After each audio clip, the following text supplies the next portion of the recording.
I still remember the ring. It wasn't an ordinary ring. It was a bell that sounded like it had swallowed thunder. By the time I reached the receiver, I already knew the voice at the other end would speak my name as if it were a question. Eliza. There are moments our lives divide into before and after. For me, it split on July 19th, 1989, when my brother, Daniel Hart, didn't come home from a routine flight from Denver to Chicago, United Airlines Flight 232. In the days that followed, I became a collector of other people's minutes. I tracked down anyone who had sat near my brother, anyone who had looked into the cockpit as the crew fought, anyone who had heard the word that turns a cabin into a church. Brace. I found survivors whose memories still filled their lungs like smoke, and I learned to listen for details, the pitch of an alarm, the scrape of a coffee cart, the way a child's laugh shrank to a threadbare whisper when the plane began to sway. 44 minutes is not long, unless you are measuring it in heartbeats. Once the tail-mounted engine shattered at cruising altitude, time did something cruel. It stretched and folded at once. Passengers remember the first jolt as a bang that didn't belong to the sky, then a tremor like a giant hand shaking the fuselage to test whether it would break. Oxygen masks didn't drop.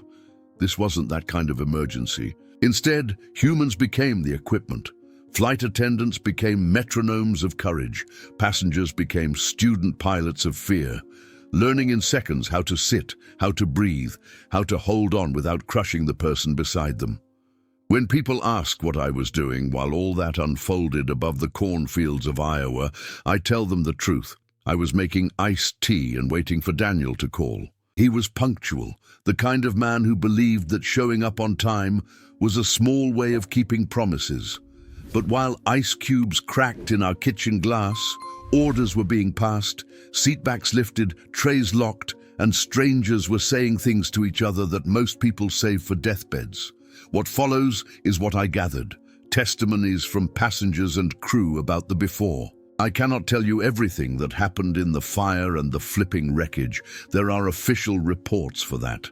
This is about the last ordinary minutes, the ones that turned people into witnesses. It is about the shock that focuses the mind, the instructions that try to herd panic into a single useful posture. It is about voices I came to recognize so well that sometimes I hear them when the house is quiet and imagine my brother listening too. Survivors describe the first seconds after the tail engine failed as a crack like a snapped bone, followed by a vibration that rolled through the airplane's spine. Some thought a cargo door had blown. Others felt the floor shift under their shoes as if gravity had thrown a shoulder. The DC-10 began to wander in the sky, hunting left, dipping its nose, finding then losing altitude in slow, sickening cycles. No one knew yet that the hydraulics, the hidden muscles, were gone, that the yokes and pedals had gone slack, like hands trying to grip smoke. A woman who sat 3 rows in front of Daniel told me she looked out past the silver wing and saw nothing unusual. The ordinariness made it worse. When the intercom first chimed, she expected turbulence, a storm detour, maybe a medical call. What she heard instead was the kind of voice you might trust with your life. Calm, clipped, practiced. The purser, Jan, a veteran of more flights than she could count, was already moving with that trained economy that makes fear look like choreography. We'll be preparing the cabin for an emergency landing. The words broke open a new world. People talk about denial, but inside an airplane there is very little room for it. Aisles are narrow. Time is narrower. A father lifted his toddler and kissed his forehead as if the boy were already asleep. Someone fumbled a rosary from a jacket pocket. A student pulled a spiral notebook from a backpack and wrote down 2 phone numbers and "Tell Mum I tried." A man in a business suit tore at the edge of his ticket jacket until it became a white thread, then looped it around his finger to keep his hands from shaking. If anyone cried, it was done with the courtesy of a library. Quiet, quickly wiped away, apology ready. The attendant's instructions arrived in small parcels, the way you feed someone who's too ill for a full meal. Lift your seat back, stow your tray, Shoes on, nothing on your lap, loosen your tie. If you have a child, listen carefully. When Jan reached the center of the cabin, she paused. There were infants on laps, 4 of them. Training dictated a procedure so counter to instinct that even saying it felt like blasphemy. Place the baby on the floor at your feet, cushion with pillows and blankets, and brace over them. The mothers listened with eyes that had no more room to widen. I have spoken to one of those parents. The memory lives like a hot stone in the chest. She told me she tasted metal when she lowered her baby, the way fear can turn the body into a battery. Back where my brother sat, he apparently helped a teenager read the instructions card. The boy's hands shook hard enough to rattle the laminated page. Daniel, ever the teacher, pointed to the diagram with 2 knuckles together. His signal for right here. We didn't find the card later. We found only a scuffed loafer with a guitar pick inside it, which I recognized from the little tin on his dresser. In those minutes, every useless detail felt like a life raft. The cabin crew's voices stitched the cabin together. They moved in pairs, one speaking, one scanning, as if they could physically push panic back into the overhead bins.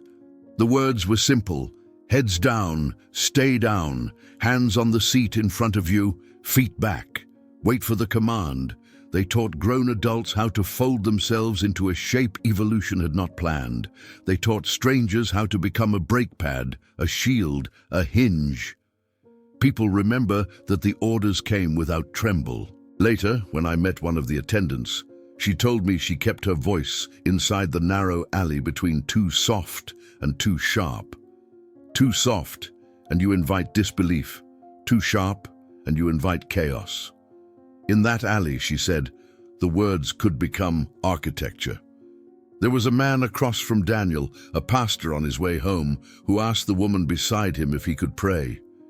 She nodded, and he didn't close his eyes when he began. He prayed like someone describing the weather, plain, observant, not bargaining, not lecturing. He said, "Let our hands be steady, and our ears hear the ones who guide us." I imagine Daniel hearing that and thinking of our mother who loved the idea of angels, but trusted checklists more. He would have liked the balance. Some details the survivors share are small, absurd, unforgettable. A soda can that rolled in a gentle arc against gravity's wishes every time the aircraft's nose dipped. A pen that refused to write unless held upside down. The back of the seat magazine open to an advertisement promising control you can count on. Gallows humor bloomed in the row behind. A muttered, "I hope the rental car counters open in Sioux City," followed by a cough that tried to swallow the laugh. The intercom pinged again. This time, the announcement cut through any lingering daylight. The captain's voice, not theatrical, not resigned, explained that they would attempt an emergency landing at Sioux City. Hearing a place, hearing a runway number, made the threat feel both smaller and realer. People dream of good endings. Pilots deal in coordinates. The attendants repeated the plan the way a heartbeat repeats itself. We will say, brace, brace, brace. You will stay down until we say, release. Near the forward galley, a woman pulled off her wedding ring and tucked it into her bra so it wouldn't cut her finger. Another slipped her wallet into the seat pocket of the person across the aisle, a sudden act of trust as simple and enormous as a river. I catalogued these gestures later like a curator of an unthinkable museum. To survive, some people made their world tiny. 2 hands, 1 breath, the fabric of the seat ahead. To love, others made it wide, letting strangers into the circle of their last preparations. I did not meet Jan in those first grief-heavy weeks.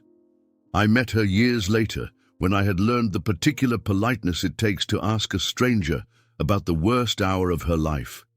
She told me about the infants again. She had followed her training. She had given the instructions. She had done what the manual, the classes, the procedures told her to do.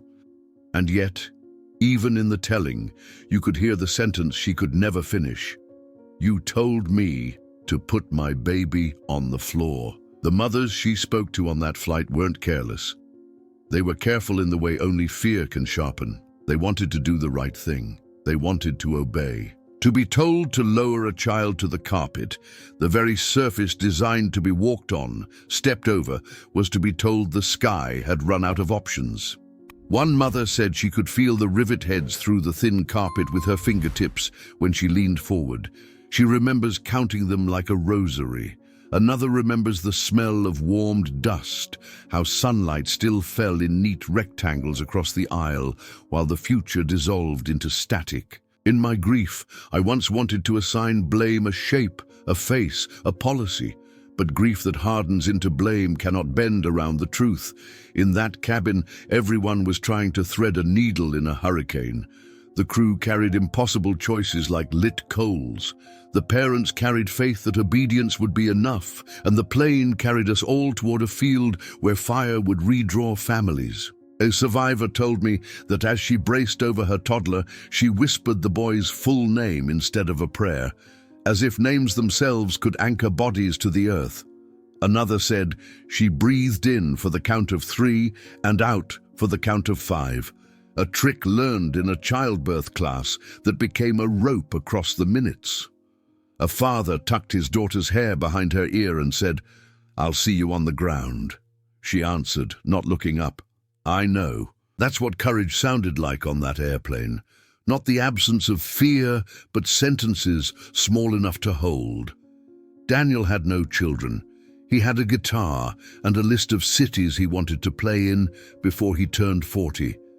The last picture on his roll of film shows a wing against a clean blue sky. He could have taken it on any day, any flight, but it was taken on that one. I look at the photograph sometimes and wonder what he heard as he clicked the shutter. Maybe the rattle of carts, the hush of voices learning how to be steady, the footfalls of attendants moving like metronomes. Time kept behaving strangely. Survivors tell me the minutes before landing had the flavor of slow motion and the speed of a drop ride.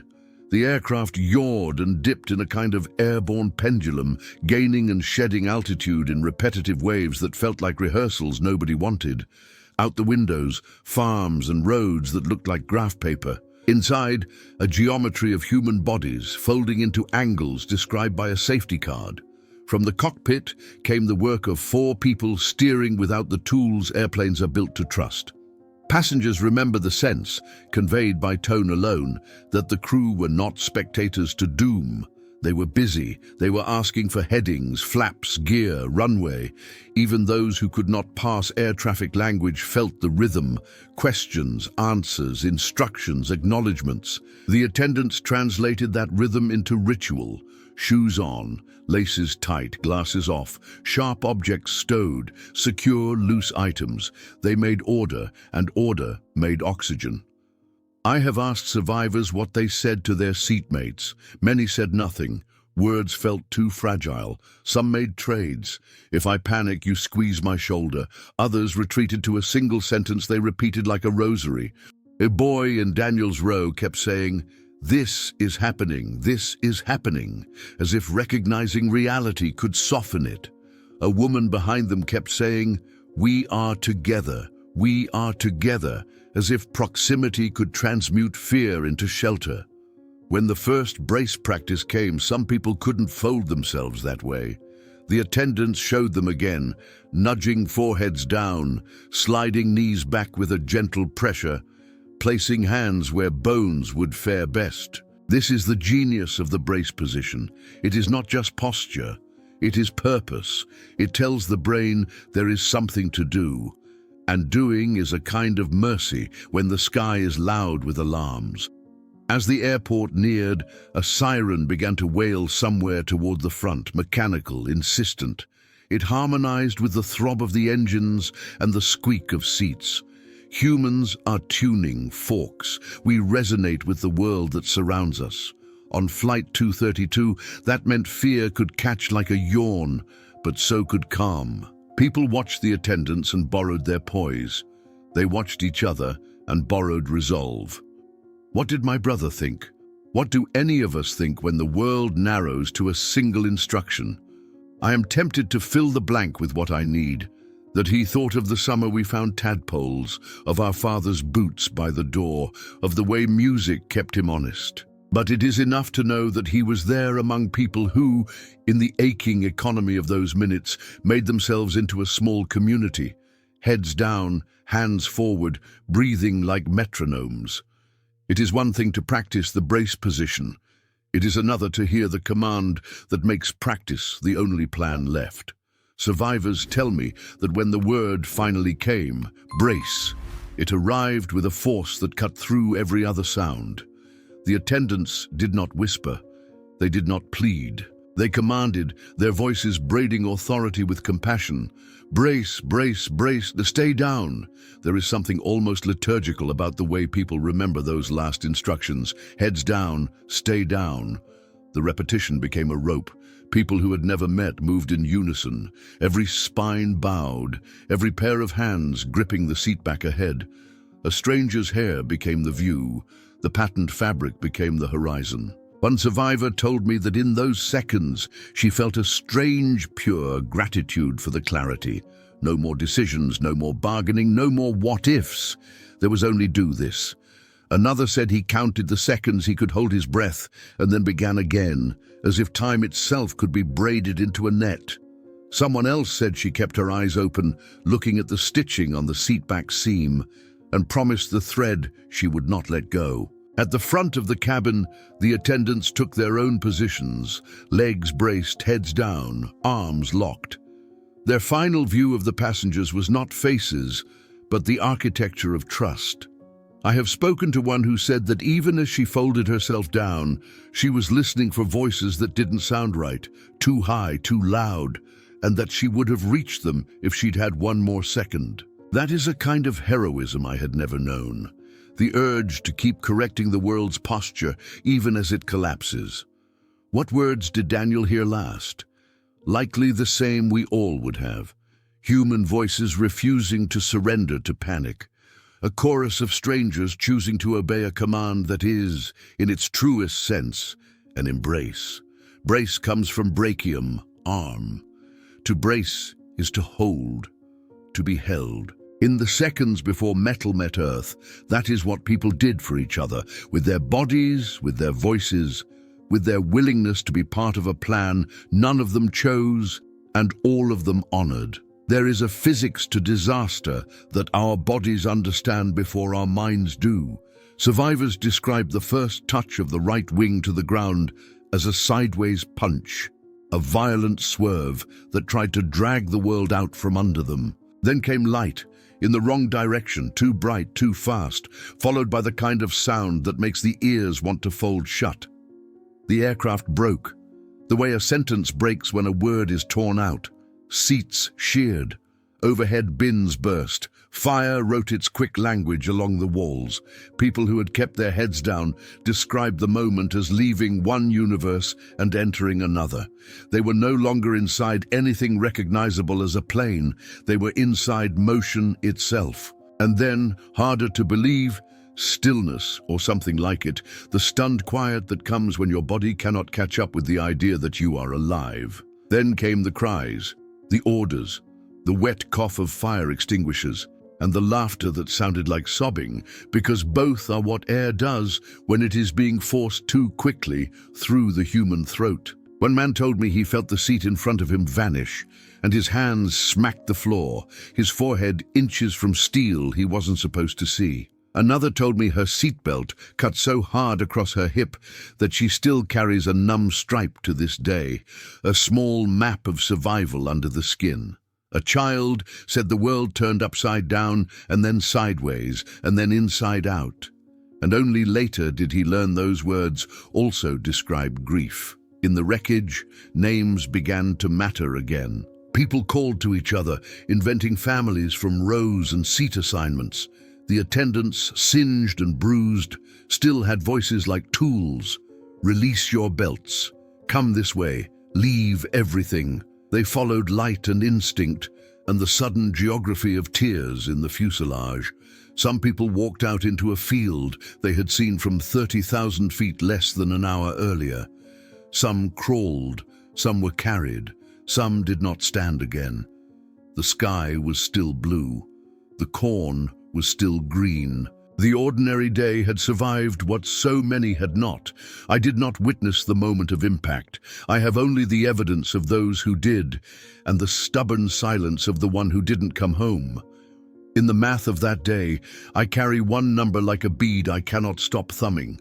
The number of times a human voice said brace, and another human listened. After the fire came the lists: survivors, injured, missing, dead. After the lists came the names that would become shorthand for courage: pilots who turned engines into steering wheels, a flight attendant whose orders kept a cabin from tearing itself apart, rescuers who ran toward heat with their coats open. I remember the first time I heard the names said aloud at a memorial. It was like stepping into a river of sound. So many syllables, so many lives braided together by a single date. In the months that followed, I sought out survivors, not because I wanted to reopen their wounds, but because I needed to understand the minutes before. We spoke at kitchen tables and in church basements, and over coffee that went cold while we described heat. Again and again, the details returned like homing birds: the practiced calm of the crew, the command that turned a cabin into a posture, the way strangers lent each other courage in small, ordinary gestures. I became a librarian of those minutes, cataloging, cross-referencing, returning to the shelf, then taking them down again when the night asked for proof that humans can be kind even when the world is falling apart. When people call that landing a miracle, I cannot disagree, but I want to widen the word to include the kind of miracle that has hands and sore throats and bruised shins. The miracle that looks like training remembered under pressure. The miracle that sounds like "stay down," shouted through smoke. The miracle that is ordinary people obeying a hard instruction because it might help the person beside them as much as it helps themselves. Daniel lives for me now in the testimonies of others. He lives in a teenager's memory of a man pointing to a diagram with two knuckles. He lives in a mother's memory of a stranger offering his sweater to pad her child's place on the floor. He lives in the seat map of a broken fuselage, in a row that did not make it, in a fire that wrote his name so quickly we hardly had time to read it. Grief is a poor teacher unless you make it work. The people of Sioux City taught me that. They were ready in ways that had nothing to do with prophecy and everything to do with being a community. Firefighters who knew their own back roads by muscle memory, guardsmen who could turn a runway into a triage ward, nurses who had just come on shift, doctors who didn't go home when their shift ended. Because of them, people who heard the word brace also heard the word breathe hours later in a hospital room. From the survivors, I learned that we carry forward not just scars and anniversaries, but instructions. I tighten my seatbelt until I feel the webbing bite. I look for the nearest exit and count the rows. I listen to the safety briefing even when my heart wants to pretend nothing bad has ever happened inside a blue sky. And, this is the part I say quietly, I try to let my voice be steady for other people when the ground gives way beneath them. I have been the stranger who says, "We are together." I have been the one who reminds, hands forward, head down, in crises that had nothing to do with airplanes. Someday, a different sister will collect minutes after a different disaster, and she will listen to voices that still taste like smoke. She will hear the same small sentences that the world runs on when it is breaking. Hold on. I'm here. Do this.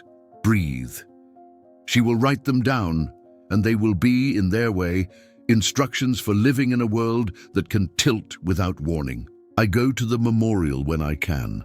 There is a figure there carrying a child, a frozen moment from a day when time was liquid fire. I bring my brother's guitar pick and set it on the stone for a minute before I put it back in my pocket.